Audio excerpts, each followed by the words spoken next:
નમસ્કાર દર્શક મિત્રો, હોટલાઇન ન્યૂઝમાં આપનું સ્વાગત છે।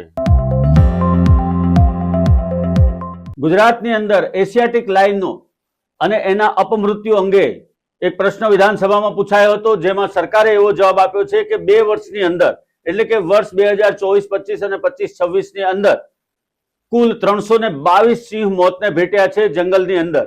એમાંથી 68 જેટલા સિંહ છે અકુદરતી રીતે મૃત્યુને ભેટ્યા છે, અકસ્માત રીતે મૃત્યુને ભેટ્યા છે। બાકીના સિંહો જે છે એ કુદરતી રીતે મોતને ભેટ્યા છે, જેમાં 12 સિંહોનો પણ સમાવેશ થાય છે, સિંહણોનો પણ સમાવેશ થાય છે। ખાસ કરીને સાસણ ગીર અને બૃહદ ગીર વિસ્તારની અંદર વસતા સિંહો જે એશિયાટિક લાયન તરીકે સમગ્ર વિશ્વમાં પ્રસિદ્ધ છે, અને ગુજરાતની અંદર માત્ર સમગ્ર વિશ્વની અંદર આફ્રિકા પછી માત્ર ગુજરાતની અંદર સિંહોની વસ્તી જોવા મળે છે।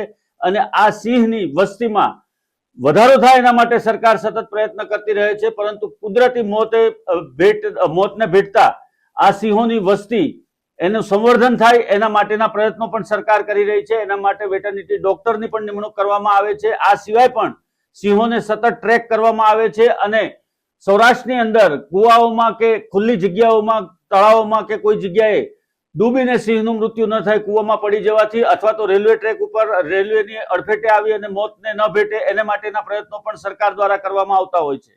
આ સમગ્ર પ્રયત્નોની વચ્ચે પણ જો 2 વર્ષની અંદર 322 સિંહોનું મૃત્યુ થયું છે, એ રાજ્ય સરકાર માટે ચિંતાનો વિષય છે।